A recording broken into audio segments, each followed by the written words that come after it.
Salut à tous les amis, j'espère que vous allez bien. Hier j'ai regardé sur France 2 Envoyé spécial Élise Lucet sur les États-Unis. C'était intéressant parce que tu sais, on entend souvent les gens dire ouais, aux États-Unis tu peux bien gagner ta vie, tu peux réussir facilement, etc. Et c'est vrai que ça nuançait un petit peu et ça a expliqué en allant carrément chez les gens, chez les Américains, la classe moyenne américaine. Tu vois, il faisait un peu un état des lieux, tu vois, une comptabilité de ce que leur coûtait leur vie, en fait, aux États-Unis, en tant qu'Américains. Et tu sais, c'est pas genre des on-dit, tu vois, parce que quand tu écoutes les gens, ils disent ouais, aux États-Unis, tu deviens millionnaire en 6 mois. Bon, il y a du vrai et du moins vrai, bien évidemment, mais c'est intéressant de voir les gens témoigner de leur vie, de leur vraie vie, tu vois ce que je veux dire. Et déjà, ce qui m'a marqué, c'est que les gens gagnent beaucoup mieux leur vie qu'en France. La classe moyenne, ils interviewaient des gens de la classe moyenne qui disaient moi je gagne 80 000 $, 100 000 $ par an minimum, tu vois. Et c'est pas des gens, c'est l'équivalent du mec en France qui gagne, je dirais 3000 balles par mois, tu vois. Donc les gars, déjà les gens là-bas gagnent 3 fois plus factuellement, même avec des métiers, on va dire pas très qualifiés, sans trop on va dire de responsabilité. C'est le premier point. Après, le deuxième point, c'est évident que là-bas, tout coûte plus cher. La sécurité sociale, ça coûte plus cher. Enfin, leur mutuelle coûte plus cher. Les soins de santé coûtent plus cher parce qu'à la fin, tu as un reste à charge qui est assez élevé. Bon, la bouffe aussi, ça dépend quoi. Mais si tu veux manger, à mon avis, correctement, ça coûte aussi plus cher. Bien qu'en France, ça commence à coûter aussi très cher.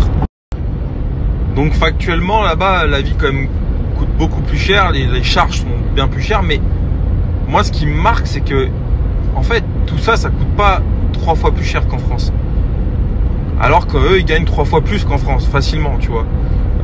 Et je parle pas de l'entrepreneur qui se donne de ouf, un peu comme moi ou comme certaines personnes qui me suivent, où on arrive à faire un peu d'argent en France, mais en vrai, c'est pas grand chose par rapport à ce qu'on pourrait faire aux États-Unis, pour la simple et bonne raison qu'il y a beaucoup moins d'impôts.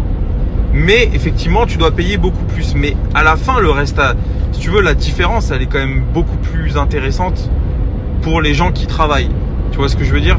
Et c'est là où je vais nuancer. Je pense que c'est intéressant de vivre en France quand tu es dans la classe basse, voire moyenne, moins de la population, parce que tu bénéficies effectivement de la gratuité des soins, l'inflation en France, elle est quand même très contrôlée, même si les choses tendent à quand même prendre de l'ampleur en termes de prix, etc. Mine de rien, voilà, on contrôle beaucoup l'inflation en France. Et voilà, le chômage, les assurances, tous ces trucs-là qui sont pris en charge par l'État, hein, principalement. Mais quand tu dépasses un certain truc, factuellement, en France, tu payes pour les autres. Bon, voilà, hein, c'est comme ça. Je suis pas en train de faire un jugement, est-ce que c'est bien ou pas bien, mais j'essaye d'être factuel. En tout cas, c'est un peu ce que j'en ai déduit du reportage d'hier. Et c'est vrai que aux États-Unis, tu peux gagner de l'oseille, hein, c'est clair et net. Hein. Ils interviewaient un couple classe moyenne des États-Unis qui vivait, je crois, je sais pas trop, en Arizona, ou je me rappelle plus trop.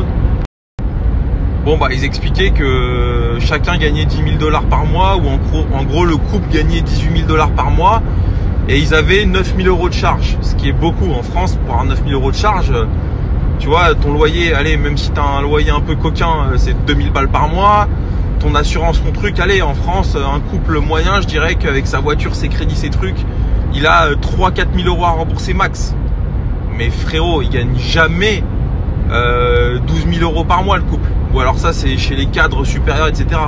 Donc factuellement, classe moyenne États-Unis, ils ont un pouvoir d'achat après qui est très important. Alors le problème, ce qui est risqué là-dessus, c'est que si ton couple de la classe moyenne des États-Unis se met à perdre leur emploi, se met à tomber malade, etc., ça peut être un peu risqué. Tu vois ce que je veux dire? Oui, parce que tu perds ton salaire et puis t'as pas toutes les assurances, chômage, maladie, tout ce que tu as en France, tu vois. Donc tu vois, c'est une vraie question à se poser. Quel est le meilleur système? Moi je pense, mais parce que c'est mon côté très libéral, entrepreneur, que quand on est jeune, en bonne santé, quand on fait attention un peu à ce qu'on mange, à sa santé, qu'on fait un peu de sport, qu'on travaille dur, qu'on essaye toujours d'innover, un peu comme j'essaye de faire dans mon secteur, tu vois, trouver des idées, travailler, recruter, tu vois. Ah, je pense que factuellement, c'est mieux d'habiter aux États-Unis, c'est clair. Parce que j'ai peu de chances de me retrouver sans emploi. Parce que, bon, voilà, je suis un mec, j'ai la rage, tu vois, je veux toujours trouver des idées, machin. J'ai peu de chances de tomber malade, on sait jamais, mais en termes de probabilité, bah, c'est quand même assez bas, on va dire. Et donc, forcément, aux États-Unis, je m'enrichirais beaucoup plus. Maintenant, c'est intéressant comme reportage. Je sais pas s'il y a des gens qui me suivent, qui vivent aux États-Unis, qui sont dans le délire, tu vois, d'entreprendre et tout, mais ça serait intéressant d'avoir votre témoignage. Mais moi, les États-Unis, ça me titille. Et c'est vrai que quand j'étais à New York, c'est une ville que j'ai adorée, mais j'étais content de partir. Mais en vrai, elle me manque la ville. Je te jure, j'ai envie d'y retourner.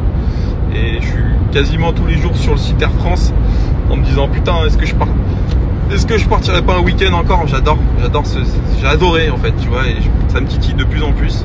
Alors, évidemment, tu pars pas comme ça du jour au lendemain aux États-Unis. Déjà, il y a le sujet de visa, etc. Mais putain, c'est vrai que ça fait rêver quand même. Tu vois, ça fait rêver. Tout n'est pas à prendre. La culture, parfois il y a des trucs un peu différents de chez nous. Faut pas critiquer, c'est différent. Ils sont différents, les Américains, c'est pas pareil. Mais quand même, quand tu as le côté un peu entrepreneur, business, libéral, etc., bah, les États-Unis, c'est quand même sympa, tu vois, faut pas se mentir.